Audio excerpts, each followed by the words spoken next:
ಆನೇಕಲ್ ತಾಲೂಕಿನ ಬೆಂಗಳೂರು ದಕ್ಷಿಣ ವಿಧಾನಸಭಾ ಕ್ಷೇತ್ರ ವ್ಯಾಪ್ತಿಯ ಕಲ್ಲುಬಾಳು ಗ್ರಾಮದಲ್ಲಿ ಕೃಷಿ ಇಲಾಖೆಯ ವತಿಯಿಂದ ಸಾವಯವ ಹಾಗೂ ಸಿರಿಧಾನ್ಯಗಳ ಹಬ್ಬ 2025 ಕಾರ್ಯಕ್ರಮವನ್ನು ಆಯೋಜಿಸಲಾಗಿತ್ತು. ಕಲ್ಲುಬಾಳು ಗ್ರಾಮ ಪಂಚಾಯಿತಿ ವ್ಯಾಪ್ತಿಯ ವಿವಿಧ ಗ್ರಾಮಗಳ ರೈತರು ಸಿರಿಧಾನ್ಯಗಳ ಹಬ್ಬದಲ್ಲಿ ಪಾಲ್ಗೊಂಡಿದ್ದರು. ಸಿರಿಧಾನ್ಯಗಳು ಮತ್ತು ಸಾವಯವ ಕೃಷಿಯ ವಸ್ತು ಪ್ರದರ್ಶನ ಆಯೋಜಿಸಲಾಗಿತ್ತು. ಸಾವಯವ ಹಾಗೂ ಸಿರಿಧಾನ್ಯಗಳ ಹಬ್ಬ 2025 ಕಾರ್ಯಕ್ರಮದ ವಸ್ತು ಮತ್ತು ಆಹಾರ ಪ್ರದರ್ಶನದಲ್ಲಿ 14 ಮಳಿಗೆಗಳನ್ನು ತೆರೆಯಲಾಗಿತ್ತು. ಸಾವಯವ ಮತ್ತು ಸಿರಿಧಾನ್ಯಗಳಿಂದ ಬೆಳೆದ ಆಹಾರ ಮತ್ತು ಪದಾರ್ಥಗಳನ್ನು ಪ್ರದರ್ಶನದಲ್ಲಿಡಲಾಗಿತ್ತು. ಗ್ರಾಹಕರು ಹೆಚ್ಚಿನ ಸಂಖ್ಯೆಯಲ್ಲಿ ಆಗಮಿಸಿ ಸಿರಿಧಾನ್ಯಗಳ ಪದಾರ್ಥಗಳನ್ನು ಖರೀದಿಸಿದರು. ಬೆಂಗಳೂರು ನಗರ ಜಿಲ್ಲಾ ಪಂಚಾಯಿತಿ ಮುಖ್ಯ ಕಾರ್ಯನಿರ್ವಹಣಾಧಿಕಾರಿ ಕೆಎಸ್ ಲತಾಕುಮಾರಿ, ಸಾವಯವ ಕೃಷಿ ಮತ್ತು ಸಿರಿಧಾನ್ಯಗಳ ಬಳಕೆಯಿಂದಾಗಿ ಉತ್ತಮ ಆರೋಗ್ಯ ದೊರೆಯುತ್ತದೆ. ಈ ನಿಟ್ಟಿನಲ್ಲಿ ಸಿರಿಧಾನ್ಯಗಳ ಬಳಕೆಗೆ ಪ್ರೋತ್ಸಾಹ ನೀಡುವ ಸಲುವಾಗಿ ಜಿಲ್ಲಾ ಪಂಚಾಯಿತಿ ವತಿಯಿಂದ ಸಿರಿಧಾನ್ಯಗಳ ಹಬ್ಬ ಕಾರ್ಯಕ್ರಮವನ್ನು ರೂಪಿಸಲಾಗಿದೆ. ಉತ್ತಮ ಆರೋಗ್ಯಕ್ಕೆ ಪೌಷ್ಟಿಕ ಆಹಾರ ಅವಶ್ಯಕತೆ ಇದೆ. ಈ ನಿಟ್ಟಿನಲ್ಲಿ ಪ್ರತಿಯೊಬ್ಬರೂ ಸಿರಿಧಾನ್ಯಗಳನ್ನು ಬಳಕೆ ಮಾಡಿ ಆರೋಗ್ಯವಂತರಾಗಿರಬೇಕೆಂದರು. ಕೃಷಿ ಇಲಾಖೆಯ ನಿವೃತ್ತ ಜಂಟಿ ನಿರ್ದೇಶಕ ಡಾಕ್ಟರ್ ಆರ್.ಜಿ. ಗೊಲ್ಲರ್, ತಾಲೂಕು ಪಂಚಾಯಿತಿ ಕಾರ್ಯನಿರ್ವಹಣಾಧಿಕಾರಿ ಮಂಜುನಾಥ್, ಕೃಷಿ ಇಲಾಖೆಯ ಸಹಾಯಕ ನಿರ್ದೇಶಕ ಧನಂಜಯ್, ಕಲ್ಲುಬಾಳು ಗ್ರಾಮ ಪಂಚಾಯಿತಿ ಅಧ್ಯಕ್ಷೆ ಇಂದ್ರಮ್ಮ, ಉಪಾಧ್ಯಕ್ಷ ಹರೀಶ್, ಕೃಷಿಕ ಸಮಾಜ ಭಾಸ್ಕರ್ ಬಾಬು, ಸಾವಯವ ಕೃಷಿಕ ಮತ್ತು ನಟ ಕಿಶೋರ್ ಕುಮಾರ್, ಎಸ್ಕಾರ್ಡ್ ಕುಬೋಟಾ ಲಿಮಿಟೆಡ್ನ ಬಿಜು ಜಾರ್ಜ್, ಕೃಷಿ ಇಲಾಖೆಯ ವಿಶಾಲಾಕ್ಷ್ಮಿ ಪದ್ಮನಾಭನ್, ಉದಯ್ ಕುಮಾರ್ ಕೊಳ್ಳಿಮಠ್, ಕಲಾವತಿ, ಗಾಯತ್ರಿ, ಸಾಯಿಲ್ ಸಂಸ್ಥೆಯ ಶ್ರೀನಿವಾಸ್, ಕೃಷಿ ಅಧಿಕಾರಿಗಳಾದ ಅನಿತಾ, ಗ್ರಾಮ ಪಂಚಾಯಿತಿ ಅಭಿವೃದ್ಧಿ ಲಕ್ಷ್ಮೀನಾರಾಯಣ್, ಕೃಷಿ ಪಂಡಿತ್, ಪ್ರಶಸ್ತಿ ಪುರಸ್ಕೃತ ಕಾಂತರಾಜು ಉಪಸ್ಥಿತರಿದ್ದರು.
ಹಸಿರಾದಳು ಬೇಸಾಯದ ಅನ್ನದಾತೆ, ಪೈರು ನಾರು ಉಳುತ್ತಾ ಪದವ ಕಟ್ಟಿ ಹಾಡುತ್ತಾ, ಪೈರು ನಾರು ಉಳುತ್ತಾ ಪದವ ಕಟ್ಟಿ ಹಾಡುತ್ತಾ, ಸುಗ್ಗಿಯನ್ನು ಹೊತ್ತು ನೆಲವ ತಪ್ಪಿ ಕುಣಿವಳು, ಸುಗ್ಗಿಯನ್ನು ಹೊತ್ತು ನೆಲವ ತಪ್ಪಿ ಕುಣಿವಳು, ಅರಿವಿನ ಮಾತೆ ಅನ್ನದಾತೆ, ಅರಿವಿನ ಮಾತೆ ಅನ್ನದಾತೆ.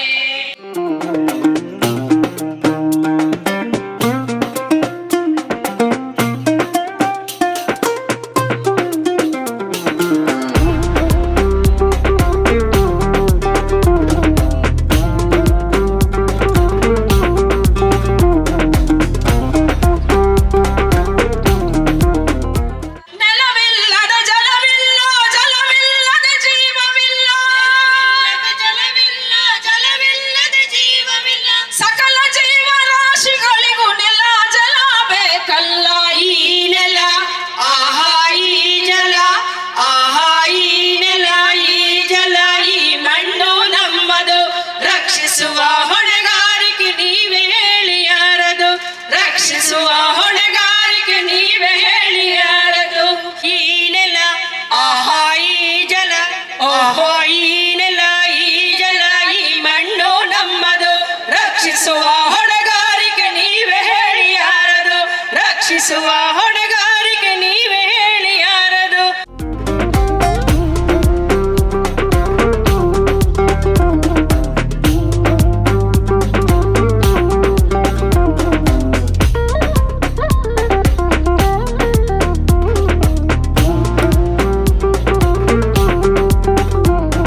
ನೇಗಿಲ ಹಿಡಿದ ಹೊಲದೊಳು ಆಡುತ್ತ ಉಳುವ ಯೋಗಿಯ ನೋಡಲ್ಲಿ ಫಲವನ್ನು ಬಯಸದ ಸೇವೆಯೇ ಪೂಜೆಯು ಕರ್ಮವೇ ಹಿಯಪರ ಸಾಧನವು ಕಷ್ಟದೊಳನ್ನವ ದುಡಿವನೆ ತ್ಯಾಗಿ ಸೃಷ್ಟಿ ನಿಯಮದೊಳಗವನೇ ಹೋಗಿ ಉಳುವ ಯೋಗಿಯ ನೋಡಲ್ಲಿ ಉಳುವ ಯೋಗಿಯ ನೋಡಲ್ಲಿ ಉಳುವ ಯೋಗಿಯ ನೋಡಲ್ಲಿ ಉಳುವ ಯೋಗಿಯ ನೋಡಲ್ಲಿ.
ಬೆಂಗಳೂರು ಬೆಂಗಳೂರು ನಗರ ಜಿಲ್ಲಾ ಪಂಚಾಯತ್ ಮತ್ತು ಕೃಷಿ ಇಲಾಖೆಯ ವತಿಯಿಂದ ಇಂದು ಕಲ್ಲುಬಾಳ ಗ್ರಾಮ ಪಂಚಾಯಿತಿಯಲ್ಲಿ ನಾವು ಸಾವಯವ ಕೃಷಿ ಮೇಳವನ್ನು ಆಯೋಜಿಸಿದ್ದೇವೆ.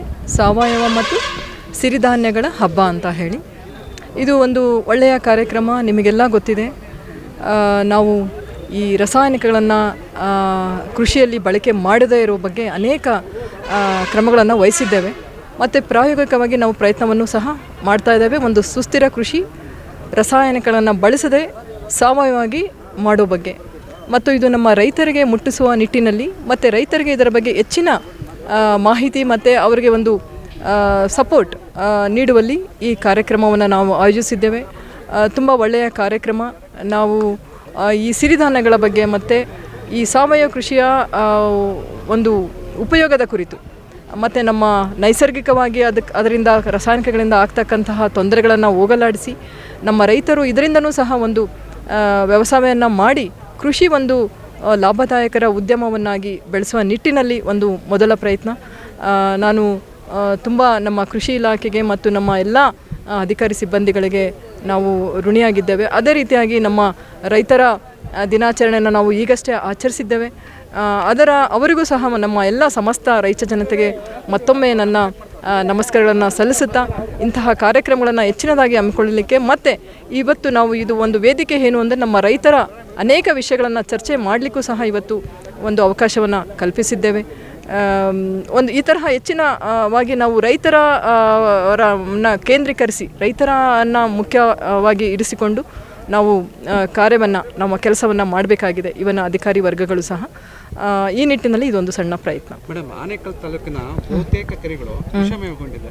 ನೀವು ಸಾವಯವ ಕೃಷಿನ ಹೇಗೆ ಮಾಡೋಕ್ಕಾಗುತ್ತೆ? ಎಲ್ಲ ಅಂತರ್ಜಲ ಸಂಪೂರ್ಣವಾಗಿ ಇದು ನೋಡಿ, ಇದು ನಗರೀಕರಣದ ಒಂದು ಇದು ಫಲ. ನೀವು ಆನೇಕಲ್ ಒಂದು ಮಹಾನಗರದ ಅಡ್ಜಸೆಂಟ್ ಪಕ್ಕನೇ ಇದೆ. ಹಾಗಾಗಿ ನೀವು ಆ ನಗರೀಕರಣ ಮತ್ತು ನಮ್ಮ ಗ್ರಾಮೀಣ ಎರಡೂ ಮಧ್ಯದಲ್ಲಿ ಇರುವಾಗ ಈ ಸಮಸ್ಯೆಗಳು ಉದ್ಭವಿಸ್ತಾ ಇದೆ. ನೀವು ಹೇಳಿದಾಗೆ ದಯವಿಟ್ಟು ಆ ಥರ ಸಮಸ್ಯೆಗಳು ಆಗಬಾರ್ದು. ಅಂದರೆ ಕೆಮಿಕಲ್ಸನ್ನ ಅದನ್ನು ನಿಲ್ಲಿಸಲಿಕ್ಕೂ ಸಹ ಪ್ರಯತ್ನ ಮಾಡಬೇಕಾಗ್ತದೆ. ಈಗ ನಾವು ಮುಖ್ಯವಾಗಿ ನಮ್ಮ ಪ್ರಯತ್ನ ಏನು ಅಂದರೆ, ಈಗ ಕೀಟನಾಶಕಗಳನ್ನು ಬಳಸ್ತಾ ಇದ್ದಾರೆ, ಭೂಮಿಗೆ ವಿಷವನ್ನು ಉಣಿಸ್ತಾ ಇದ್ದಾರೆ. ಇದನ್ನೆಲ್ಲ ಒಂದು ತಡಿಬೇಕು ಮತ್ತು ಕಮ್ಮಿ ಮಾಡಬೇಕು. ಅಂದರೆ ಅದನ್ನು ಹೊರತುಪಡಿಸಿನೂ ಸಹ ಕೃಷಿಯನ್ನು ಒಂದು ಲಾಭದಾಯಕವಾಗಿ ನಮ್ಮ ಕೃಷಿಕರು ಮಾಡಬೇಕು ಅಂದರೆ ನಾವು ಸಾವಯವಕ್ಕೆ ನೋಡಿ, ನೀವು ಅದನ್ನೇ ಹೇಳ್ತಾ ಇದ್ದೀನಿ. ಅರ್ಬನೈಸೇಷನ್ ಅದನ್ನು ನಿಮಗೆ ಗೊತ್ತಿದೆ, ಅದರ ಸಮಸ್ಯೆಗಳೇ ಅನೇಕ. ಅದನ್ನು ತಡೆಗಟ್ಟಲಿಕ್ಕೆ ಒಂದು ಇಲಾಖೆ ವತಿಯಿಂದ ಆಗಲಿ, ಅದರ ತ್ಯಾಜ್ಯಗಳನ್ನು, ಈ ಕಾರ್ಖಾನಾ ತ್ಯಾಜ್ಯಗಳನ್ನು ಸರಿಯಾದ ವೈಜ್ಞಾನಿಕ ನಿರ್ವಹಣೆಯನ್ನು ಮಾಡಬೇಕಾಗ್ತದೆ. ಪ್ರಕೃತಿಗೆ ಬಿಡೋದಕ್ಕಿಂತ ಮುಂಚೆ ಈಗ ಅಲ್ಲಿನ ರಾಸಾಯನಿಕ ನೀರಿರ್ಬೋದು, ವಾಯು ಇರಬಹುದು, ಮತ್ತು ಅದು ಮಣ್ಣಿನಲ್ಲಿ ಯಾವುದೇ ರೀತಿಯಾಗಿ ಬೆರೆದೇ ಇರೋ ಹಾಗೆ ಒಂದು ವೈಜ್ಞಾನಿಕ ರೀತಿಯಲ್ಲಿ ಅದನ್ನು ನಿರ್ವಹಣೆ ಮಾಡಬೇಕು. ಅದು ಪ್ರೋಟೋಕಾಲ್ ಪ್ರತಿಯೊಬ್ಬರಿಗೂ ಇರ್ತದೆ. ಒಂದು ಕಾರ್ಖಾನೆಗೆ ಅನುಮೋದನೆ ಕೊಡೋದಕ್ಕಿಂತ ಮುಂಚೆ ಅದು ನಿಯಮಾನುಸಾರವೇ ಅದನ್ನು ಕಸವನ್ನು ಮತ್ತು ಅದರ ಇಲ್ಲ ಹಾಗೆ ಹೇಳಲಿಕ್ಕೆ ಬರೋದಿಲ್ಲ, ಅದು ತಪ್ಪಿದೆ. ನೀವು ಬೇಕಿದ್ರೆ ಅದನ್ನು ಟೆಸ್ಟ್ ಮಾಡಿಸಿ, ಯಾವ್ಯಾವ ಆ ಥರ ಕೆರೆಗಳಿದೆ ಅದನ್ನು ಪೊಲ್ಯೂಷನನ್ನು ಕಂಟ್ರೋಲ್ ಮಾಡಲಿಕ್ಕೆ ಅನೇಕ ಕ್ರಮಗಳನ್ನು ನಾವು ವಹಿಸಿದ್ದೇವೆ. ಅದು ಕೆರೆ ಅಭಿವೃದ್ಧಿ ಮತ್ತು ಕೆರೆಗಳ ಸಂರಕ್ಷಣೆಯನ್ನು ಮಾಡಿ ಮತ್ತು ಅವುಗಳನ್ನು ಅಭಿವೃದ್ಧಿ ಮಾಡುವ ನಿಟ್ಟಿನಲ್ಲೂ ಸಹ ನಾವು ಅನೇಕ ಪ್ರಯತ್ನವನ್ನು ಮಾಡ್ತಾ ಇದ್ದೇವೆ. ಕೆರೆಗಳಲ್ಲಿ ಎಸ್ಟಿಫಿಷಿಯೆಂಟ್ ಕೂಡ ಮಾಡಿದ್ದಾರೆ, ಒಳಚರಂಡಿ ನೀರು ಕೂಡ ಹೋಗ್ತಾ ಇದೆ, ಬಟ್ ನಿಮ್ಮ ಇಲಾಖೆಗೆ ಬರ್ತದಲ್ಲ, ಹಾಗಾಗಿ ಇಲ್ಲ ನೋಡಿ, ಇದು ಕೆರೆಗಳು 3 ಇಲಾಖೆಗೆ ಬರ್ತದೆ. ಒಂದು ಮೈನರ್ ಇರಿಗೇಷನ್ ಇರ್ಬೋದು, BBMP ಇರ್ಬೋದು, ನಗರಗಳಿಗೆ ಬರೋದ್ರಿಂದ, ಮತ್ತು ಗ್ರಾಮೀಣದಲ್ಲಿ ಬರ್ತಕ್ಕಂಥದ್ದು ನಮಗೂ ಬರ್ತಾ ಇದೆ. ಆ ಗ್ರಾಮೀಣದಲ್ಲಿ ಬರ್ತಕ್ಕಂಥ ಕೆರೆ ಅಭಿವೃದ್ಧಿಗೆ ನಾವು ಒಂದು ಆಂದೋಲನದ ರೀತಿಯಲ್ಲೇ ಈಗ ಕಾರ್ಯಕ್ರಮ ಆಯೋಜಿಸಿದ್ದೀವಿ. ಈಗ ಫಾರ್ ಎಕ್ಸಾಂಪಲ್, ನಮ್ಮ ಬೆಂಗಳೂರು ನಗರ ಜಿಲ್ಲೆಯಲ್ಲಿ ಸುಮಾರು 549 ಕೆರೆಗಳು ನಮ್ಮ ಪಂಚಾಯಿತಿ ಜಿಲ್ಲಾ ಪಂಚಾಯಿತಿ ವ್ಯಾಪ್ತಿಗೆ ಬರ್ತದೆ. ಆ ಪಂಚಾಯಿತಿಗಳಲ್ಲಿ ಈಗ ಆಲ್ರೆಡಿ 150 ಕೆರೆಗಳಿಗೆ ನಾವು ಗುರುತಿಸಿ ಅದಕ್ಕೆ DPR ಅನ್ನು ಮಾಡಿ ಅವುಗಳ ಡೆವಲಪ್ಮೆಂಟ್, ಇದರಲ್ಲಿ 39 ಕೆರೆಗಳನ್ನು ಆಲ್ರೆಡಿ ಅಭಿವೃದ್ಧಿ ಪಡಿಸಿದ್ದೇವೆ. ಅಂದರೆ ಈ ಥರ ಎಲ್ಲ ಯಾವುದು ತ್ಯಾಜ್ಯಗಳನ್ನು ಬಿಡುಗಡೆ ಆಗದೇ ಇರೋ ರೀತಿಯಲ್ಲಿ, ಇನ್ನು ಉಳಿದ ರೀತಿಯಲ್ಲಿ ನಾವು ಒಂದು ಫೇಸ್ಡ್ ಮ್ಯಾನರ್ ಮತ್ತು ಇದರಲ್ಲಿ CSR ಮತ್ತು NGO ಅವರನ್ನು ಸಹ ಒಳಗೊಂಡಂತೆ ನಾವು ಒಂದು ಕಾರ್ಯಕ್ರಮವನ್ನು ರೂಪಿಸ್ತಾ ಇದ್ದೇವೆ. ಇದು ಖಂಡಿತ ಆಗಬೇಕಾಗಿದೆ. ಧನ್ಯವಾದಗಳು.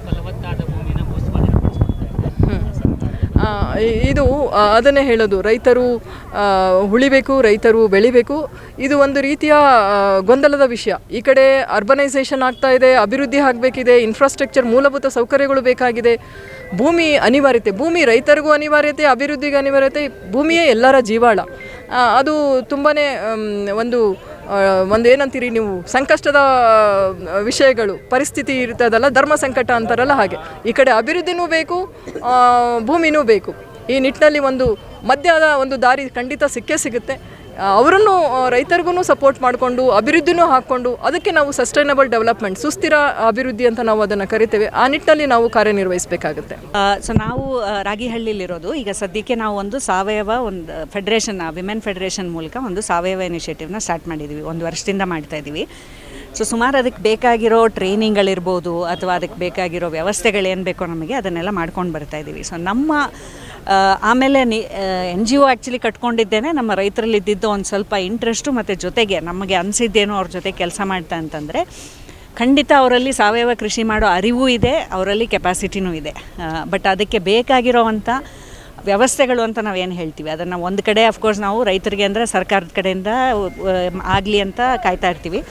ಅದಲ್ಲದೆ ಸರಿ, ನಾವು ಒಂದು NGO ಮಾಡಿ ನಮ್ಮ ಕೈಯಲ್ಲಿಂದ ಅಟ್ಲೀಸ್ಟ್ ಪೈಲಟ್ ಥರ ಈ ಥರದ್ದನ್ನು ಮಾಡಬಹುದು, ನಮ್ಮ ಒಂದು ಪಬ್ಲಿಕ್ ಫಂಡಿಂಗನ್ನು ಇಂಥ ಒಂದು ಕಡೆಗೆ ಇಕೋಸಿಸ್ಟಮ್ ಚೇಂಜ್ ಮಾಡೋದಕ್ಕೆ ಬದಲಾಯಿಸೋದಕ್ಕೆ ಮಾಡ್ಬೋದು ಅನ್ನೋ ಪಾಸಿಬಿಲಿಟೀಸ್ನ ತೋರಿಸೋದಕ್ಕೆ ನಾವು 16 ದೊಡ್ಡಿ ಟ್ರಸ್ಟ್ ಅಂತ ರಾಗಿಹಳ್ಳಿಲಿ ಒಂದು ಟ್ರಸ್ಟನ್ನು ಮಾಡ್ಕೊಂಡಿದ್ದೀವಿ.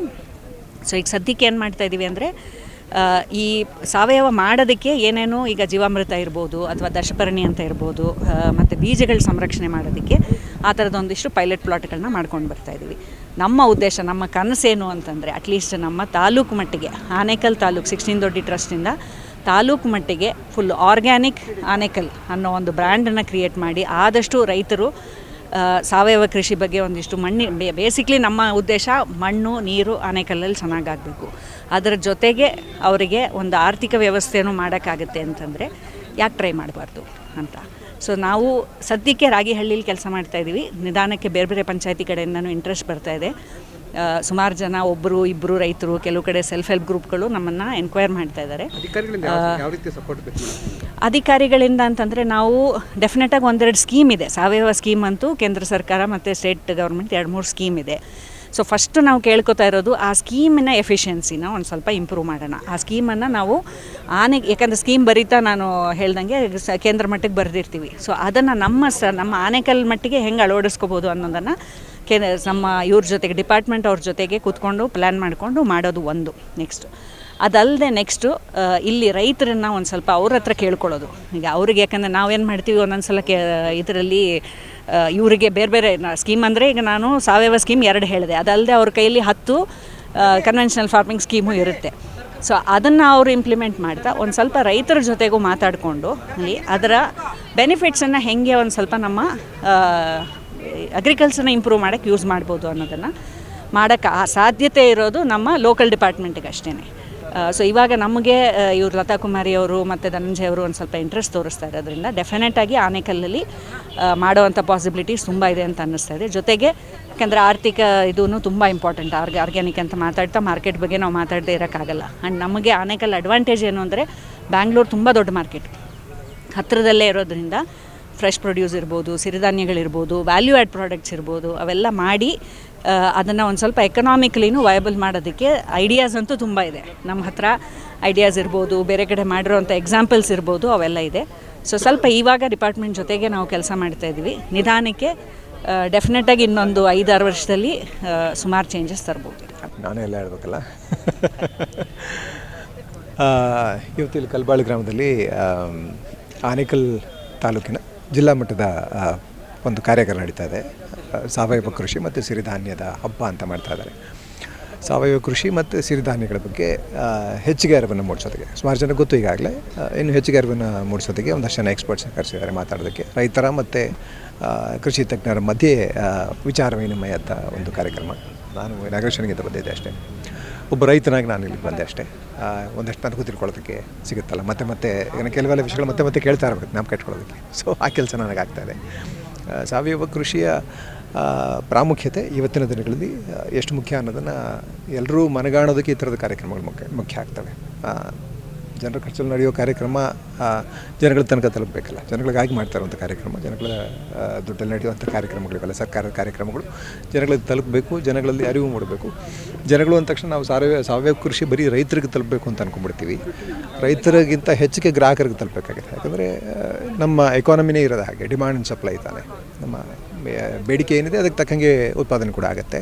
ಸೊ ಬೇಡಿಕೆ ಎಲ್ಲಿ ಇರುತ್ತೋ ಅಲ್ಲಿ ಹೆಚ್ಚಿಗೆ ಅರಿವು ಮೂಡಬೇಕಾಗಿದೆ. ಹಾಗಾಗಿ ಈ ಥರ ಕಾರ್ಯಕ್ರಮಗಳು ನೀವುಗಳ ಮಾಧ್ಯಮದವರೆಲ್ಲ ತೊಗೊಂಡೋಗಿ ಜನಗಳಿಗೆ, ಅದು ಗ್ರಾಹಕರು ಅಂತ ಯಾರು ಬೆಳೆದೇ ಇರೋ ರೈತರು ಅಲ್ಲದೇ ಇರೋರು ಯಾರಿದ್ದಾರೆ, ವ್ಯವಸಾಯದಲ್ಲಿ ಇನ್ಕ್ಲೂಡ್ ಆಗಿರುವಂಥವ್ರು, ಆಹಾರವನ್ನು ಕನ್ಸ್ಯೂಮ್ ಮಾಡುವಂಥವ್ರು, ಅವ್ರಿಗೆಲ್ರಿಗೂ ತಲುಪಿಸ್ಬೇಕಾಗತ್ತೆ. ಅವರೆಲ್ಲ ಅರಿವು ಮೂಡಬೇಕಾಗತ್ತೆ, ಅವರಲ್ಲಿ ಸಮಗ್ರ ಅರಿವು ಮೂಡಬೇಕಾಗತ್ತೆ. ಯಾಕಂದರೆ ಸಾವಯವ ಕೃಷಿ ಅಂದ ತಕ್ಷಣ ಕೃಷಿ ಅಷ್ಟು ಇವಾಗ ಲತಾ ಕುಮಾರಿ ಅವರು ಹೇಳ್ತಾಯಿದ್ರು, ಅಗ್ರಿಕಲ್ಚರ್ ಅಷ್ಟು ಸಿಂಪಲ್ ಸಬ್ಜೆಕ್ಟ್ ಅಲ್ವಾ, ಎಷ್ಟೊಂದು ಕಾಂಪ್ಲೆಕ್ಸ್ ಸಬ್ಜೆಕ್ಟು. ಏನೇ ಹೇಳ್ತಾಯಿದ್ರು ಅದಕ್ಕೊಂದು ಇನ್ನೊಂದು ಪ್ರಶ್ನೆ ಒಂದೊಂದು ಹೊಸದಾಗಿ ಒಳಗಡೆ ಬರ್ತಾನೆ ಇರ್ತೀವಿ. ಇಲ್ಲ ರೈತರು ಸುಮಾರು ಜನ ಪ್ರಶ್ನೆಗಳು ಕೇಳ್ತಾಯಿದ್ರು. ಅದು ಯಾಕೆ ಸರ್ಕಾರ ಯಾಕೆ ರಾಸಾಯನಿಕ ಕೃಷಿನೂ ಪ್ರಮೋಟ್ ಮಾಡುತ್ತೆ, ಜೈವಿಕ ಕೃಷಿನೂ ಪ್ರಮೋಟ್ ಮಾಡುತ್ತೆ, ಅದು ವಿಷ ಅಂತ ಹೇಳ್ತಾರೆ, ಹೆಂಗೆ ಪ್ರಮೋಟ್ ಮಾಡ್ತಾರೆ ಅಂತ. ಅದಕ್ಕೆ ನಾನು ಎಕ್ಸಾಂಪಲ್ ಕೊಡ್ತಾ ಇದ್ದೆ. ಈಗ ಸಿಗರೇಟು ಮಾರಾಟ ಅಥವಾ ಮದ್ಯದ ಮಾರಾಟ ಆರೋಗ್ಯ ಕೆಟ್ಟದು ಅಂತ ಗೊತ್ತಿದ್ರೂ ಕೂಡ ಮಾಡಬೇಕು. ಯಾಕಂದರೆ ಸರ್ಕಾರಕ್ಕೆ ಆದಾಯ ಬೇಕಾಗಿದೆ. ಸೊ ಆ ಆದಾಯನ ನಾವು ಬೇರೆ ಕಡೆಯಿಂದ ಕೊಡ್ಲಿಕ್ಕೆ ಸಾಧ್ಯ ಆದರೆ ಖಂಡಿತ ಅದನ್ನು ಬ್ಯಾನ್ ಮಾಡ್ಬೋದು. ಸೊ ಆ ಥರದ ಒಂದು ಎಕಾನಮಿ ನಾವು ಸೃಷ್ಟಿ ಮಾಡ್ಕೋಬೇಕಾಗತ್ತೆ. ಈಗ ವಿಷಮುಕ್ತ ಆಗಬೇಕು ಅಂದರೆ ಆ ಥರದೊಂದು ವ್ಯವಸ್ಥೆನೇ ಸೃಷ್ಟಿ ಮಾಡಬೇಕಾಗತ್ತೆ. ಅದಕ್ಕೊಂದು ಸಮಗ್ರ ದೃಷ್ಟಿ ಬೇಕಾಗತ್ತೆ. ಆ ಥರದ ಸಮಗ್ರ ದೃಷ್ಟಿಯ ಕಡೆಗೆ ಒಂದು ವಿಚಾರ ಮಂಥನ ಅಂತ ಹೇಳ್ಬೋದು ಈ ಥರದ ಕಾರ್ಯಕ್ರಮನ. ಇದರಲ್ಲಿ ಎಲ್ಲರೂ ಜನಗಳು ಇನ್ವಾಲ್ವ್ ಆಗಬೇಕಾಗತ್ತೆ. ನೋಡುವಂಥ ಜನ ಯಾರ್ಯಾರು ಆಹಾರ ಸೇವಿಸ್ತಾರೋ ಅವರೆಲ್ಲರಿಗೂ ಆಹಾರದ ಬಗ್ಗೆ ಕಾಳಜಿ ಇರಬೇಕಾಗತ್ತೆ. ಅದು ರೈತನ ಜವಾಬ್ದಾರಿ ಅಂತ ರೈತನ ತಲೆ ಮೇಲೆ ಹಾಕ್ಬಿಟ್ಟಿದ್ದೀವಿ.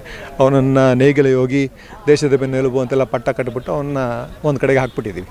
ಅವ್ನು ದುಡ್ಡು ಕೇಳಬಾರ್ದು, ಏನೇ ಫಲಾಪೇಕ್ಷೆ ಇರಬಾರ್ದು, ಅವನಿಗೆಲ್ಲ ನಾವೇ ಅವನ್ನ ಸಂತನ ಮಾಡಿಬಿಟ್ಟಿದ್ದೀವಿ, ಮಹಾಮನುಷ್ಯನ ಮಾಡಿಬಿಟ್ಟಿದ್ದೀವಿ. ಆದರೆ ಅವನು ನಾರ್ಮಲ್ ಮನುಷ್ಯ, ಅವನಿಗೂ ಜೀವನ ಇದೆ, ಅವನಿಗೂ ಮಕ್ಕಳಿದ್ದಾರೆ, ಮಕ್ಕಳು ಮರಿ ಅಪ್ಪ ಅಮ್ಮ ಎಲ್ಲರನ್ನೂ ಸಾಕಬೇಕಾಗಿದೆ. ಅವನು ತನ್ನನ್ನು ತಾನು ಸಾಕೊಳ್ಳೋದಕ್ಕೆ ಅವನಿಗೂ ಹಣ ಬೇಕಾಗಿದೆ. ಸೊ ಅವನಿಗೆ ಹಣ ಬೇಕು ಅಂತಂದಾಗ ಏನಕ್ಕೆ ಬೇಡಿಕೆ ಇರುತ್ತೋ ಅದನ್ನು ಬೆಳಿತಾನೆ. ಈಗ ರಾಸಾಯನಿಕ ಕೃಷಿಯಿಂದನೂ ಏನೋ ಒಂದು, ಯಾಕಂದರೆ ಸರ್ಕಾರ ಹೇಳ್ಕೊಟ್ಟಿದ್ದೆ ರಾಸಾಯನಿಕ ಕೃಷಿ ಅಲ್ಲ, ಯಾಕಂದರೆ ಆವತ್ತಿನ ಅವಶ್ಯಕತೆ ಇತ್ತು, ಆಹಾರ ಭದ್ರತೆ ಬೇಕಾಗಿತ್ತು, ಅವತ್ತು ಮಾಡಿದ್ರು. ಇವತ್ತು ಅದರ ದುಷ್ಪರಿಣಾಮಗಳು ಇವತ್ತು ಗೊತ್ತಾಗ್ತಾ ಇದೆ. ಗೊತ್ತಾದಾಗ ಬದಲಿಸಲಿಕ್ಕೆ ಪ್ರಯತ್ನ ಪಡ್ತಾ ಇರ್ಬೇಕಾದ್ರೆ ಎಲ್ಲರೂ ಸೇರಿ ಪ್ರಯತ್ನ ಪಟ್ಟರಷ್ಟೇ ಏನಾದ್ರು ಬದಲಾವಣೆ ಸಾಧ್ಯ ಇಲ್ಲ ಅನ್ನೋದು ಇಲ್ಲಿ ಇದುವರೆಗೂ ನಡೆದಂಥ ಮಾತುಕತೆಯ ಸಾರಾಂಶ ಅಂತ ನನಗನ್ಸುತ್ತೆ.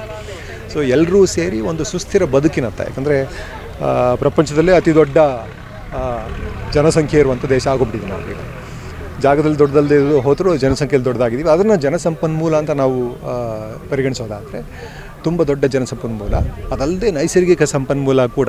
ನೀವೆಲ್ಲೇ ಹೋಗಿ, ಈಗ ಯಾವುದೇ ದೇಶಕ್ಕೆ ಹೋದರೆ, ನನ್ನ ಮನೆಯಲ್ಲೂ ಯುರೋಪ್ಗೆ ಹೋಗಿದ್ದು ಬಂದೆ, ಅಲ್ಲಿ ವಿಂಟರ್ನಲ್ಲಿ ನಿಮಗೆ ಚಳಿಗಾಲದಲ್ಲಿ ಫುಲ್ ಸ್ನೋ ಕವರ್ ಆಗ್ಬಿಡ್ತದೆ, ಏನು ಬೆಳೆಯೋಕ್ಕಾಗೋದಿಲ್ಲ. ನಮ್ಗೆ ಹಾಗಿಲ್ಲ, ವರ್ಷದ 12 ತಿಂಗಳು 24 ಗಂಟೆ ಏನಾದ್ರು ಬೆಳಿಬೋದು ನಾವು. ಆ ಥರದ ಸಂಪದ್ಭರಿತವಾದಂಥ ನಾಡು ನಮ್ಮದು. ಬಡ ದೇಶ ಅಲ್ಲ, ಬಡವ್ರನ್ನಾಗಿ ಇಟ್ಟಿದ್ದಾರಷ್ಟೇ. ಸೊ ಇದಕ್ಕೆ ಎಲ್ಲರೂ ಒಟ್ಟಿಗೆ ಸೇರಿ ಶ್ರಮಿಸಬೇಕಾಗತ್ತೆ. ಬರೀ ರೈತನ ಮೇಲೆ ಅದರ ಭಾರ ಹೊರಿಸೋಕ್ಕಾಗಲ್ಲ. ಹಾಗಾಗಿ ಇಲ್ಲಿ ಎಲ್ಲರನ್ನೂ ಕರೆಸಿದ್ದಾರೆ, ಕೃಷಿ ತಜ್ಞರು, NGOಗಳು. ಯಾಕಂದರೆ ಎಲ್ಲ ಏನು ಹೇಳ್ತಾರೆ, ರೈತ ತೊಗೊಂಡೋಗಿ ಅವನೇ ಸಾವಯವ ಬೆಳೆದು ಅವನೇ ಮಾರ್ಕೆಟ್ ಮಾಡಿಬಿಟ್ರೆ ಅವನಿಗೆಲ್ಲ ಉಳಿಸ್ಬಿಡ್ಬೋದು, ಮಧ್ಯವರ್ತಿ ಬೇಕಾಗಿಲ್ಲ ಅಂತ ಹೇಳಿ. ಅದೆಲ್ಲ ತಪ್ಪು ಕಲ್ಪನೆ. ಯಾಕಂದರೆ ಮಧ್ಯವರ್ತಿ ಬೇಕಾಗುತ್ತೆ, ರೈತ ಎಲ್ಲ ಕೆಲಸ ಮಾಡೋಕ್ಕಾಗಲ್ಲ. ವ್ಯವಸಾಯ ಮಾಡೋದು ಇನ್ನೇನು ಯಾರು ಮಾಡ್ತಾರೆ? ವ್ಯವಸಾಯ ಮಾಡೋ ಕಾಲದಲ್ಲಿ ಅವನು ಹೋಗಿ ಮಧ್ಯವರ್ತಿ ಕೆಲಸ ಮಾಡುವಂಥ ವ್ಯಾಪಾರ ಮಾಡು, ಹೋಗಿ ಇಂಗ್ಲೀಷ್ ಬರೋ ಅಪಾರ್ಟ್ಮೆಂಟ್ಗೆ ಹೋಗಿ ಮಾರಾಟ ಮಾಡೋದು ಎಲ್ಲ ಆಗುತ್ತೆ, ಸಾಧ್ಯ ಆಗಲ್ಲ ಅದು. ಸೊ ಅದಕ್ಕೆ ಮಧ್ಯವರ್ತಿ ಬೇಕಾಗುತ್ತೆ. ಆದರೆ ಒಬ್ಬ ಸೆನ್ಸಿಬಲ್ ಮಧ್ಯವರ್ತಿ, ಮನುಷ್ಯತ್ವ ಇರುವಂಥ ಒಬ್ಬ ಮಧ್ಯವರ್ತಿ ಬೇಕಾಗುತ್ತೆ. ಒಂದು ಎಲ್ರಿಗೂ ಸಮಪಾಲನ್ನು ಕೊಡಲಿಕ್ಕೆ ಆಗಿರುವಂಥ ಒಬ್ಬ ಮಧ್ಯವರ್ತಿ, ಸಮಪಾಲನ್ನು ಕೊಡೋದಕ್ಕೆ ತಯಾರಾಗಿರುವಂಥ ಒಂದು ಸರ್ಕಾರ, ಒಂದು ಅಧಿಕಾರಿಗಳ ವ್ಯವಸ್ಥೆ ಎಲ್ಲನೂ ಬೇಕಾಗುತ್ತೆ. ಸೊ ಎಲ್ರಿಗೂ ಅರಿಬೇಕು, ಎಲ್ಲರೂ ಒಂದೇ ಉದ್ದೇಶದಿಂದ, ಒಳ್ಳೆಯ ಉದ್ದೇಶದಿಂದ ಎಲ್ರಿಗೂ ಸರ್ವರಿಗೂ ಸಮಬಾಳು ಸಮಪಾಲು ಸಿಗಬೇಕು ಅಂತ. ಯಾವ ಉದ್ದೇಶದಿಂದ ಅಂಬೇಡ್ಕರ್ ಅವರು ಸಂವಿಧಾನ ಬರೆದ್ರು, ಯಾವ ಉದ್ದೇಶದಿಂದ ನಮ್ಮ ಎಲ್ಲ ಸ್ವಾತಂತ್ರ್ಯ ಹೋರಾಟಗಾರರು ಹೋರಾಟ ಮಾಡಿ ದೇಶನ ನಮ್ಮ ಕೈಗೆ ತೊಗೊಂಡು ಪ್ರಜಾಪ್ರಭುತ್ವ ಮಾಡಿದ್ರು, ಅದೆಲ್ಲವೂ ಈಡೇರಬೇಕು ಅಂದರೆ, ಗಾಂಧೀಜಿ ಕನಸಿನ ಸ್ವರಾಜ್ಯ ಆಗಬೇಕು ಅಂದರೆ ಎಲ್ಲರೂ ಶ್ರಮಿಸಬೇಕಾಗತ್ತೆ. ಅದನ್ನು ಈ ಕಾರ್ಯಕ್ರಮದ ಮೂಲಕ ಸಾಧಿಸೋದಕ್ಕೆ ಹೊರಟಿದ್ದಾರೆ. ಒಳ್ಳೆಯದಾಗಲಿ ಅವರಿಗೆಲ್ಲರಿಗೂ. ಆನೇಕಲ್ಲು ಕೃಷಿ ಭೂಮಿನ ಕೈಗಾರಿಕೆಗಳಿಗಾಗಿ ವಶಪಡಿಸ್ಕೊಳ್ತಿದ್ದಾರೆ. ಈಗೆಲ್ಲ ಹೋರಾಟ ಮಾಡ್ತಿದ್ದಾರೆ. ಅದೇ ಆ ಥರದ ವೈರುಧ್ಯಗಳು ತುಂಬ ಇದೆ ನಮ್ಮಲ್ಲಿ. ಈಗ ಹೇಗೆ ರಾಸಾಯನಿಕ ಕೃಷಿಗೆ ಸರ್ಕಾರ ಬೆಂಬಲ ಕೊಡುತ್ತೋ ಹಾಗೆ ಇದಕ್ಕೂ ಜೈವಿಕ ಕೃಷಿಗೂ ಕೊಡ್ತಾ ಇದ್ದಾರೆ, ಸಾವಯವ ಕೃಷಿಗೂ ಕೊಡ್ತಾ ಇದೆ. ಒಂದೇ ಸಲಕ್ಕೆ ಅದನ್ನು ಬ್ಯಾನ್ ಮಾಡಿಬಿಟ್ರೆ ಮುಗಿಸ್ಬಿಡ್ಬೋದು. ಅದೇ ಈ ಥರದ ವೈರುಧ್ಯಗಳು ಏನಕ್ಕೆ ಬರ್ತವೆ ಅಂದರೆ, ಕೃಷಿ ಭೂಮಿನ ಈಗ ಇಲ್ಲಿ ಮಧ್ಯದಲ್ಲಿ ಒಂದಷ್ಟು ವ್ಯವಸಾಯದ ಭೂಮಿನ ಬೇರೆ ಇದಕ್ಕೆ ಬಳಸಬಾರ್ದು ಅಂತ ಒಂದು ಕಾನೂನು ಇತ್ತು. ಅದನ್ನು ತಿದ್ದುಪಡಿ ಮಾಡ್ತೀವಿ, ಹಿಂದಿನ ಸರ್ಕಾರ ತಿದ್ದುಪಡಿ ಮಾಡ್ತು. ಅದು ಗೊತ್ತು, ಎಲ್ರಿಗೂ ಗೊತ್ತು ಅದು ಯಾಕೆ ಮಾಡ್ತು ಅಂತ. ಬಂಡವಾಳಶಾಹಿಗಳ ಕೈಗೆ ಭೂಮಿನ ಕೊಡಬೇಕಾಗಿದೆ. ಯಾಕಂದರೆ ಬೆಂಗಳೂರು ಒಂದು ಆರ್ಥಿಕ ರಾಜಧಾನಿಯಾಗಿ ಬೆಳೀತಾ ಇದೆ, ನಮಗೆ ದೊಡ್ಡದಾಗಿ ಬೆಳೀತಾ ಒಂದು ಪಟ್ಟಣವಾಗಿ. ಯಾಕಂದರೆ ಕನ್ಸ್ಯೂಮರಿಸ್ಟಿಕ್ ಎಕಾನಮಿ ಇಲ್ಲ ನಮ್ಮದು. ಸೊ ಕನ್ಸ್ಯೂಮರ್ಸ್ ಬೆಳಿಬೇಕು, ನಮಗೆ ಉತ್ಪಾದನೆ ಮಾಡೋರು ಬೇಕಾಗಿಲ್ಲ ಇವರಿಗೆ. ಸೊ ಅದಕ್ಕೆ ಉತ್ಪಾದನೆ ಫ್ಯಾಕ್ಟ್ರಿಗಳು ಮಾಡ್ತವೆ, ಕಾರ್ಪೊರೇಟ್ಸ್ ಮಾಡ್ತವೆ, ಅವನೇ ಎಲೆಕ್ಷನ್ ಫಂಡ್ ಕೊಡ್ತಾನೆ ಅವರಿಗೆ. ಸೊ ನಾನು ಈಗಲೂ ಅದೇ ಹೇಳ್ತಾ ಇದ್ದೆ, ಇದನ್ನು ಬದಲಾಯಿಸಬೇಕು ಅಂದರೆ ಜನರ ಕೈಲಿ ಸಾಧ್ಯ. ಎಲ್ಲದಕ್ಕೂ ಉತ್ತರ ಜನರ ಕೈಲಿದೆ. ಯಾಕಂದರೆ ಪ್ರಜಾಪ್ರಭುತ್ವ ಇನ್ನೂ ಜೀವಂತವಾಗಿರುವಂಥ ಮಟ್ಟಿಗೆ. ಸೊ ಹಾಗಾಗಿ ನಾವು ಅರಿವನ್ನು ಬೆಳೆಸ್ಕೊಂಡ್ರೆ, ನಾವು ಪ್ರಶ್ನೆಗಳನ್ನ ಕೇಳಕ್ಕೆ ಶುರು ಮಾಡಿದರೆ, ನಾವು ಓಟ್ ಹಾಕುವಾಗ ಅದನ್ನು ಗಮನದಲ್ಲಿ ಇಟ್ಕೊಂಡು ಯಾರು ಜನಗಳ ಪರವಾಗಿ ಹೋಗಿ ಕೆಲಸ ಮಾಡ್ತಾನೋ ಅವನಿಗೆ ಓಟ್ ಹಾಕಿದ್ರೆ, ಯಾರು ಕಂಪ್ನಿಗಳ ಪರವಾಗೋ ಅಥವಾ ದುಡ್ಡಿನ ಆಸೆಗೋಸ್ಕರ ಬಂಡವಾಳಶಾಹಿಗಳ ಪರವಾಗಿ ಕೆಲಸ ಮಾಡಲ್ಲ ಅವನಿಗೆ ಓಟ್ ಹಾಕಿ ಅವನ್ನ ಗೆಲ್ಸ್ಕೊಂಡ್ರೆ, ಅವನ್ನ ಕೊರಳ ಪಟ್ಟಿ ಹಿಡಿದು ಕೇಳುವಂಥ ಹಕ್ಕು ನಮಗಿದೆ. ಅದು ನಮ್ಮ ಕರ್ತವ್ಯ ಕೂಡ. ಸೊ ಬದಲಾವಣೆ ಇಲ್ಲೇ ಅಷ್ಟೇ ಸಾಧ್ಯ ಅನಿಸುತ್ತೆ, ಇಲ್ಲದಿದ್ದರೆ ಖಂಡಿತ ಬದಲಾವಣೆ ಸಾಧ್ಯ ಅಲ್ಲ. ನಿಮಗೆ ಈಗ ಅಕ್ವಿಸಿಷನ್ ಆಗ್ತಾಯಿದೆ, ನಾವು ಹೋರಾಟ ಮಾಡಬೇಕು, ವಿಧಿ ಇಲ್ಲ. ಯಾಕಂದರೆ ನಿಮಗೆ ಅವ್ರ ಪರವಾಗಿ ಕೆಲಸ ಮಾಡುವಂಥ ಒಂದು ಸರ್ಕಾರನ ನಾವು ಕರ್ಕೊಂಬಂದಿದ್ದರೆ ಅವ್ರ ಪರವಾಗಿ ಕೆಲಸ ಮಾಡ್ತಾರೆ. ಯಾಕಂದರೆ ಅವ್ನು ಎಲೆಕ್ಷನ್ ಫಂಡ್ ಕೊಡ್ತಾನೆ, ನಾವು ಕೊಡೋಕ್ಕಾಗಲ್ವಲ್ಲ. ನಾವು ಅವನ ಹತ್ರ ಕಾಸಿಸ್ಕೊಂಡು ಓಟ್ ಹಾಕದೆ ಹೋಗಿದ್ದಿದ್ರೆ ನಾವು ನಮಗೆ ಬೇಕಾದವನ್ನ ಗೆಲ್ಲಿಸ್ತಾ ಇದ್ವಿ. ಅವನ್ನ ಕೇಳ್ತಾ ಇದ್ವಿ ಕ್ವಶನ್, ಹೋಗಪ್ಪ ನಿನ್ಗೆ ಓಟ್ ಹಾಕಿದ್ವಲ್ಲ ಹೋಗಿ ಕೆಲಸ ಮಾಡುವಂತ. ಈಗ ಅವನ ಕಾಸಿಂದ ಗೆದ್ದಿರೋನು, ನಾವು ಕಾಸು ತೊಗೊಂಡು ಓಟ್ ಹಾಕಿರೋರು, ನಾವೇನು ಮಾತಾಡೋಕ್ಕೆ ಹಾಕಿರಲ್ಲ ನಮಗೆ. ಸೊ ಇಲ್ಲಿಂದನೂ ಬದಲಾವಣೆ ಸಾಧ್ಯ ಆಗಬೇಕು. ಜೊತೆಗೆ ಅದೇ ಎಲ್ಲರೂ ಸೇರ್ಕೊಂಡು ಮಾಡಬೇಕು. ಮಾಧ್ಯಮದವರು ತುಂಬ ದೊಡ್ಡ ಪಾಲು ಅದರಲ್ಲಿ ಅಂತ ನನಗನ್ಸುತ್ತೆ. ಯಾಕಂದರೆ ಪ್ರಜಾಪ್ರಭುತ್ವದ ಒಂದು ಪಿಲ್ಲರ್ ಅಂತ ನಾವು ಹೇಳ್ತೀವಿ, ಒಂದು ಆಧಾರ ಸ್ತಂಭ ಮಾಧ್ಯಮ ಅಂತ. ಎಲ್ಲೆಲ್ಲಿ ಮಿಕ್ಕಿದ್ದು ನ್ಯಾಯಾಂಗವೋ ಶಾಸಕಾಂಗವೋ ಎಲ್ಲೆಲ್ಲಿ ಎಡವುತ್ತೋ ಅಧಿಕಾರಶಾಹಿಯೋ ಅಲ್ಲೆಲ್ಲವೂ ಮಾಧ್ಯಮ ಜನರ ಪರವಾಗಿ ನಿಂತು ಕ್ವಶನ್ ಮಾಡಿದೆ. ಸೊ ಇವತ್ತಿಗೂ ಮಾಧ್ಯಮ ಜನರ ಪರವಾಗಿದ್ದರೆ ಜನ ಹೋರಾಟಗಳಿಗೆ, ಜನಾಂದೋಲನಗಳಿಗೆ ಜೀವ ಸಿಗುತ್ತೆ. ಈ ಥರದ ತೊಂದರೆಗಳಾಗೋದನ್ನು ಖಂಡಿತ ನಾವು ತಡಿಬೋದು, ಒಂದು ಲೆವೆಲ್ಗೆ ತಡಿಬೋದು ಅಂತ ನನಗೆ ಅನಿಸುತ್ತೆ. ನಿರಂತರ ಹೋರಾಟ ಮಾಡ್ತಿದ್ದಾರೆ ಇಲ್ಲ ಒಳ್ಳೆ ಕೆಲಸ. ನನಗೆ ನನ್ನ ಬೆಂಬಲ ಅವ್ರ ಪರವಾಗಿ ಖಂಡಿತ ಇರ್ತಿರುತ್ತೆ. ಯಾಕಂದರೆ ಸಣ್ಣ ರೈತರ ಕೈಲಿ ಎಲ್ಲಿವರೆಗೂ ನಮ್ಮ ದೇಶ ಇರುತ್ತೋ ಅಲ್ಲಿವರೆಗೂ ನಮ್ಮ ಜನಗಳು ಅರ್ಥ ಮಾಡ್ಕೋಬೇಕು. ಯಾಕಂದರೆ ನಮ್ಮದೆಲ್ಲ ಪ್ರಾಬ್ಲಮ್ಮು ಇದು ರೈತರ ಪ್ರಾಬ್ಲಮ್ಮು ಅಂತ ಅಂದ್ಕೊಂಡ್ರು, ಅಥವಾ ಹೋರಾಟ ಮಾಡೋರ ಪ್ರಾಬ್ಲಮ್ಮು ಅಂತ ಅಂದ್ಕೊಂಡು ಜನಗಳಿಗೆ ನಾನು ಟ್ಯಾಕ್ಸ್ ಕಟ್ತಾ ಇದ್ದೀನಿ ನೆಮ್ಮದಿಯಾಗಿದ್ದೀನಿ ಅಂದ್ಕೊಂಡ್ರು. ಸಿಟಿ ಜನಗಳಿಗೆ ನಾನು ಹೇಳೋದು ಏನಂತಂದರೆ, ಇದು ನಿಮ್ಮ ಪ್ರಾಬ್ಲಮ್ ಕೂಡ. ಯಾಕಂದರೆ ನಿಮ್ಮ ಆಹಾರವನ್ನು ಇದು ಅಫೆಕ್ಟ್ ಮಾಡುತ್ತೆ. ನಿಮ್ಮ ಮಕ್ಕಳು ತಿನ್ನೋ ಆಹಾರಕ್ಕೆ ವಿಷ ಬೀಳಬಾರ್ದು. ಅಥವಾ ಈಗ ಸಾವಯವ ಅಂದರೆ ರೈತ ತಾನೇ ಮಾಡ್ಲಿಕ್ಕೆ ಸಾಧ್ಯ ಆಗುತ್ತೆ. ಯಾಕಂದರೆ ರೈತರು ಭೂಮಿ ಉಳಿದ್ರೆ ತಾನೇ ಇವ್ರಿಗೆ ಆಹಾರ ಬರುತ್ತೆ, ಇಲ್ಲದ್ರೆ ಫ್ಯಾಕ್ಟ್ರಿಯಲ್ಲಿ ಉತ್ಪಾದನೆ ಮಾಡ್ತಾರೆ. ನೆಕ್ಸ್ಟ್ ಇಲ್ಲಿ ಗಾಳಿಯಿಂದ ಆಹಾರ ಬೆಳೆಯುವಂಥ ಟೆಕ್ನಿಕ್ಗಳೇನೋ ಬಂದಿದೆ. ಮಣ್ಣಿನಿಂದ ಸಮಗ್ರವಾಗಿ ಬೆಳೆದಂಥ ಆಹಾರ ಅಲ್ಲದೆ ಇನ್ಯಾವುದು ಮನುಷ್ಯನ ದೇಹಕ್ಕೆ ಆಗೋದಿಲ್ಲ. ಅದು ಇನ್ನೊಂದು 100 ವರ್ಷ ಆದಮೇಲೆ ಗೊತ್ತಾಗ್ಬೋದು ಮೋಸ್ಟ್ಲಿ. ಇವತ್ತಿನ ಬೇರೆ ಬೇರೆ ಥರದ್ದು ಏನೇನೋ ಟೆಕ್ನಾಲಜಿಗಳು ಬರ್ತದೆ. ಅದೇ ತಂತ್ರಜ್ಞಾನ ಬದಲಾಗ್ತಾನೇ ಇರುತ್ತೆ. ಸೊ ಆದರೆ ಇದರ ಹಿಂದಿನ ಪ್ರಕೃತಿಯ ವಿಜ್ಞಾನನ ಅರ್ಥ ಮಾಡ್ಕೊಂಡು ಅದಕ್ಕೆ ತಕ್ಕಂಗೆ ಇದೆ. ಅದರೆಲ್ಲ ಈ ಸಾವಯವ ಕೃಷಿಯೊಳಗೆ ಅದೆಲ್ಲ ಬಂದುಬಿಡುತ್ತೆ. ಸೊ ಒಂದು ಸಮಗ್ರ ಕೃಷಿ ಅಂತ ಹೇಳ್ಬೋದು ಅದನ್ನು. ಒಂದು ಸಮಗ್ರ ಕೃಷಿ, ಸಮಗ್ರ ಜೀವನದತ್ತ ನಾವೆಲ್ಲರೂ ಮುಖ ಮಾಡಬೇಕಾಗುತ್ತೆ. ಸೊ ಜನರಿಗೆ ಎಲ್ರಿಗೂ ಅರಿವು ಬಂದರೆ, ಜನ ಎಲ್ಲರೂ ಅದಕ್ಕೆ ಸಪೋರ್ಟ್ ಮಾಡೋಕ್ಕೆ ಶುರು ಮಾಡಿದ್ರೆ ಸರ್ಕಾರಗಳು ಅದಕ್ಕೆ ಬದಲೇಬೇಕಾಗತ್ತೆ. ಸರ್ಕಾರಗಳ ನೀತಿಗಳನ್ನ ಬದಲಾಯಿಸಬೇಕಾಗತ್ತೆ. ಬಂಡವಾಳಶಾಹಿಗಳ ದುಡ್ಡು ತುಂಬ ದಿವಸ ನಡೆಯಲ್ಲ. ಸೊ ಜನಗಳ ಆಂದೋಲನ, ಜನಗಳ ಇಚ್ಛಾಶಕ್ತಿ ತುಂಬ ದಿವಸ ಬದುಕತ್ತೆ ಅಂತ ನನಗನ್ಸುತ್ತೆ. ಇದು ಅದೇ ಅನಿವಾರ್ಯತೆ. ಒಂದು ನಗರಗಳನ್ನು ನಾವು ನಗರೀಕರಣ ಮಾಡಿದ್ರಿಂದ ಅನಿವಾರ್ಯತೆ. ಗ್ರೀನ್ ಬೆಲ್ಟ್ ಇತ್ತು, ಗ್ರೀನ್ ಬೆಲ್ಟ್ ಎಲ್ಲ ಕಿತ್ಕೊಂಡು ಹೊರಟಾಯ್ತು. ಎಲ್ಲನೂ ಬೆಲ್ಟೆಲ್ಲ ಬಿಚ್ಚಿ ಹಾಕ್ಬಿಟ್ರೆ ಇವಾಗ. ಸೊ ನಗ್ನವಾಗಿ ನಿಂತಿದ್ದೀವಿ ನಾವು. ಬೆಂಗಳೂರು ಇವತ್ತು ನಗ್ನವಾಗಿ ನಿಂತಿದೆ. ಡೆಲ್ಲಿಲಿರೋ ಪರಿಸ್ಥಿತಿ ಶೀಘ್ರದಲ್ಲೇ ಬೆಂಗಳೂರಿಗೆ ಬರುತ್ತೆ. ಉಸಿರಾಟಕ್ಕೂ ಗಾಳಿ ಇರಲ್ಲ, ನೀವು ಕುಡಿಯೋದು ನೀರಲ್ಲ. ಈಗಾಗಲೇ ಸಮಸ್ಯೆ ಆಯಿತು, ಹೋದ ವರ್ಷನೇ ನೀರಿಗೆ ಸಮಸ್ಯೆ ಆಯಿತು. ಇನ್ನು ಉಸಿರಾಟಕ್ಕೆ ಗಾಳಿನೂ ಇರಲ್ಲ ಡೆಲ್ಲಿ ಥರ. ಆ ಪರಿಸ್ಥಿತಿಗೆ ಬಂದು ನಿಲ್ತೀವಿ. ಅದಕ್ಕೆ ಮುಂಚೆ ನಾವು ಎಚ್ಚೆತ್ಕೊಂಡು, ಮುಂಚೆ ಇದ್ದಂಗೆ ಬೆಂಗಳೂರು ಒಂದು ಉದ್ಯಾನ ನಗರ ಅಂತ ಮಾಡಿದ್ರೆ, ಉದ್ಯಾನ ಅಲ್ಲ, ಮೊದಲು ರೈತರ ವ್ಯವಸಾಯದ ಹೊಲಗಳೆಲ್ಲ ಉದ್ಯಾನಗಳೇ. ಹೆಂಗೆ ನೋಡೋಕೆ ಹೋದರೆ ಅದನ್ನಾದರೂ ಉಳಿಸ್ಕೊಂಡ್ರೆ, ಗ್ರೀನ್ ಬೆಲ್ಟ್ನ ಉಳಿಸ್ಕೊಂಡ್ರೆ ನಮ್ಮ ಪ್ಯಾಂಟ್ ಭದ್ರವಾಗಿರುತ್ತೆ. ಧನ್ಯವಾದ. ಈ ದಿನ ಸಾವಯವ ಕೃಷಿ ಹಾಗೂ ಸಿರಿಧಾನ್ಯ ಹಬ್ಬ ಅಂದ್ಬಿಟ್ಟು ನಮ್ಮ ಏನು ಈ ಕೃಷಿಕರು, ಶ್ರಮಿಕರ ಒಂದು ಮತ್ತು ಈ ಒಂದು ವ್ಯವಸ್ಥೆಗೆ, ಪ್ರಕೃತಿಗೆ ಒಂದು ಪೂರಕವಾದಂತಹ ಒಂದು ಸಾವಯವ ಕೃಷಿನ ನಾವೆಲ್ಲ ನಮ್ಮ ರೈತರುಗಳು ಅಳವಡಿಸ್ಕೊಳ್ಬೇಕು ಅನ್ನೋ ಒಂದು ಕಾರಣದಿಂದ, ಮತ್ತು ಇವತ್ತು ಪೌಷ್ಟಿಕತೆ, ಈ ನಮ್ಮ ಸಿರಿಧಾನ್ಯದಲ್ಲಿ ಏನು ಪೌಷ್ಟಿಕತೆ ಅದನ್ನು ಮನಗಾಣಿಸಲು ಎಲ್ಲ ಒಂದು ಕಾರ್ಯಕ್ರಮವನ್ನು ಹಾಕ್ಕೊಂಡಿದ್ವಿ. ಎಲ್ಲ ಅದ್ಭುತವಾಗಿ ನಡೀತು. ಎಲ್ಲ ನಮ್ಮ ರೈತ ಬಾಂಧವರೆಲ್ಲ ಬಹಳ ಚೆನ್ನಾಗಿ ಸೇರಿದರು. ಸೊ ಇದ್ರ ಮೇಯ್ನ್ ಉದ್ದೇಶ ಇಷ್ಟೇ. ನಾವೇನು ಈಗ ತಮ್ಮ ಒಂದು ಪ್ರಶ್ನೆಗಳಿದ್ದೋ, ನಮ್ಮ ಇಲ್ಲಿ ಆನೆಕಲ್ ಸುತ್ತಮುತ್ತ ಕೆರೆ, ಮಣ್ಣು ಇವೆಲ್ಲ ಒಂದು ಮಲಿನ ಆಗ್ತವೆ ಅಂತ. ಸೊ ಈ ಸಾವಯವ ಕೃಷಿ ಈ ಸಿರಿಧಾನ್ಯಗಳ ಬೆಳೆಯುವ ಮುಖಾಂತರ ಆ ಒಂದು ಅನಾಹುತಗಳನ್ನ ತಪ್ಪಬಹುದು. ಇದು ಒಂಥರ ಪರಿಸರ ಸ್ನೇಹಿ, ಒಂದು ಸುಸ್ಥಿರ ಕೃಷಿಗೆ ಮತ್ತು ಸಮೃದ್ಧವಾಗಿ ನಮ್ಮ ನಾಡನ್ನ ಈ ಹಿಂದೆ ಹೇಗಿತ್ತು ಹಂಗೆ ಕಾಣಲಿಕ್ಕೆ ಬಹಳ ಅನುಕೂಲ ಆಗ್ತದೆ. ಇಲ್ಲ ಅಂತ ಅಂದರೆ ಏನಾಗ್ತದೆ ಅಂತ ಅಂದರೆ, ಈಗ ನಾವು ಈ ಕಮರ್ಷಿಯಲ್ ವಾಣಿಜ್ಯ ಬೆಳೆಗಳನ್ನ, ಹೂವು, ತರಕಾರಿ ಇವೆಲ್ಲ ಬೆಳ್ಕೊಂಡು ಅವಕ್ಕೆ ಪೆಸ್ಟಿಸೈಡ್ಸ್ ಇವೆಲ್ಲನೂ ಹಾಕ್ತೀವಿ, ಗೊಬ್ಬರ ಇವೆಲ್ಲ. ಆವಾಗ ಈ ಕೊಚ್ಕೊಂಡು ಹೋದಂಥದ್ದು ಈ ನೀರಿನ ಮೂಲಗಳನ್ನ ಗೆರೆ, ಸೊ ಹೀಗೆ ಮಣ್ಣಿನ ಅಲ್ಲಿರ್ತಕ್ಕಂತಹ ಈ ಜೀವ ಏನಿದೆ ಅವು ಸಾಯೋದಲ್ದೇ ಇಡೀ ವಾತಾವರಣನೇ, ಭೂಮಿಯ ಒಂದು ತೇವಾಂಶ ಇರಬೇಕು, ತಂಪಾಗಿರಬೇಕು, ಅದನ್ನು ಕಾಪಾಡ್ಕೊಳ್ಳಲ್ಲ ಈ ಕೆಮಿಕಲ್ ಹಾಕೋದ್ರಿಂದ. ಈ ಸಾವಯವ ಆಗೋದ್ರಿಂದ ಈ ಆರ್ಗ್ಯಾನಿಕ್ ಮೆಟೀರಿಯಲ್ ಹೆಚ್ಚಿ ಭೂಮಿನಲ್ಲಿ ತೇವಾಂಶ, ಮೈಕ್ರೋಬಿಯಲ್ ಆಕ್ಟಿವಿಟಿಗಳು ಒಂದು ಸಮತೋಲನ ಕಾಪಾಡಿಕೊಂಡು ವಾತಾವರಣನೂ ತಂಪಾಗಿರ್ತದೆ. ಸಾವಯವ ಕೃಷಿ ಮಾರುಕಟ್ಟೆ ತುಂಬ ಬೆಳೀತಾ ಇದೆ ಮತ್ತು ಗ್ರೋತ್ ಆಗ್ತಾ ಇದೆ. ಸೊ ರೈತರಿಗೂ ಇದು ಲಾಭದಾಯಕ ಆಗ್ತಿದೆ. ಅದ್ರ ಬಗ್ಗೆ ನಿಮ್ಮ ಅನಿಸಿಕೆ? ಖಂಡಿತ ಸರ್. ಇದು ಒಂಥರ ಆರ್ಗನೈಸೇಷನ್, ಒಂಥರ ಕಾಂಟ್ಯಾಕ್ಟ್ ಫಾರ್ಮಿಂಗ್ ಇಂಥವೆಲ್ಲ ನಡೀತಾ ಇದ್ದಾವೆ. ಯಾರು ಈಗ ಜನರಲ್ಲೂ ಜಾಗೃತಿ ಮೂಡಿದೆ. ಸೊ ತಮ್ಮ ಆರೋಗ್ಯದ ಬಗ್ಗೆ ಬಹಳ ಕಾಳಜಿ ಸೊ ಸಾವಯವ ಏನು ಉತ್ಪನ್ನಗಳನ್ನ ಉಪಯೋಗಿಸಿದ್ರೆ ಬಹಳ ಆರೋಗ್ಯಕರ ಅಂತ ಅವರು ಮನಗಂಡವ್ರೆ. ಅದಕ್ಕೆ ಬಹಳ ಡಿಮ್ಯಾಂಡು ಇದೆ. ಮತ್ತು ಏನು ನಮ್ಮ ಈ ಕೆಮಿಕಲ್ ಆಗಿ ಬೆಳಿತೀವಿ ಅದಕ್ಕಿಂತ ಉತ್ಪನ್ನಗಳಿಗೆ ಹೆಚ್ಚಿಗೆ ಬೆಲೆನೂ ಇದೆ. ರೈತರು ಆ ಒಂದು ಅಳವಡಿಸ್ಕೊಂಡು ತಮ್ಮ ಒಂದು ಉತ್ಪಾದನೆ ಮತ್ತು ಲಾಭದಾಯಕವಾಗಿ ಮಾಡ್ಕೊಳ್ಬೋದು ಈ ಸಾವಯವ ಕೃಷಿಯಿಂದ ಸರ್. ಇವತ್ತು ರೈತರು ಮತ್ತು ಭಾಗವಹಿಸಿದ್ರು. ರೈತರು ತುಂಬ ಉಪಯುಕ್ತ ಮಾಹಿತಿಗಳನ್ನು ಕೊಟ್ಟಿದ್ದಾರೆ. ಸೊ ಅದ್ರ ಬಗ್ಗೆ ಎಸ್ ಸರ್. ಅದೇ ರೈತರುಗಳು ಅವರಲ್ಲಿ ಒಂಥರ ಒಗ್ಗಟ್ಟು, ಒಂಥರ ಇವು ಬಂದು ಎಲ್ಲ ಸಾವಯವ ಕೃಷಿಗೆ ಏನೇನು ಅನಾಹುತ ಆಗ್ತಾಯಿದೆ ಅಂತಕ್ಕಂಥದ್ದು, ಇದು ಈ ಪ್ರಕೃತಿ ಏನಿದೆ ಅದು ನಿರಂತರವಾಗಿ ನಮ್ಮ ಮನಸ್ಸನ್ನ ಪೋಷಿಸಿಕೊಂಡು ಬೆಳೆಸ್ಕೊಂಡು ಅದಕ್ಕೆ ನಮ್ಮ ಪ್ರಕೃತಿ ಕಾರಣವಾಗಿದೆ. ಈಗ ನಾವು ನಮ್ಮ ಕೃಷಿಕರು ಕೂಡ ಈ ಕೆಮಿಕಲ್ ಬಳಸೋದ್ರಿಂದ ಆ್ಯಂಡ್ ದೆನ್ ಈ ಅಭಿವೃದ್ಧಿ ಹೆಸರಲ್ಲಿ ಈ ಪರಿಸರ ಎಲ್ಲ ನಾಶ ಆಗ್ತಾಯಿದೆ. ಸೊ ಆ ಹಿನ್ನೆಲೆಯಲ್ಲಿ ನಮ್ಮ ಕೃಷಿಕರು ವಿಶೇಷವಾಗಿ ಒಂದು 55-60% ಅವರು ಮನಸ್ಸು ಮಾಡಿದ್ರೆ ಡೆಫಿನೆಟ್ಲಿ ನಮ್ಮ ಈ ಪುರಾತನ ಈ ಹಿಂದೆ ಏನಿತ್ತು ಬಿತ್ತ ಮಳೆ ಹಿಂದೆ ಬೆಳೆ ಅಂತ, ಒಂದು ಬಿತ್ತ ಮತ್ತು ಮಳೆಯಿಂದ ತಮ್ಮ ಬೆಳೆಗಳನ್ನ ಇಲ್ಲಿ ಎಲ್ಲದಕ್ಕೂ ನಮ್ಮ ರೈತರುಗಳು ಅವಲಂಬಿತ ಆಗ್ತಾ ಇದ್ದಾರೆ ಇನ್ನೆಲ್ಲ ಕೃಷಿ ಪರಿಕರಗಳಿಗೋಸ್ಕರ.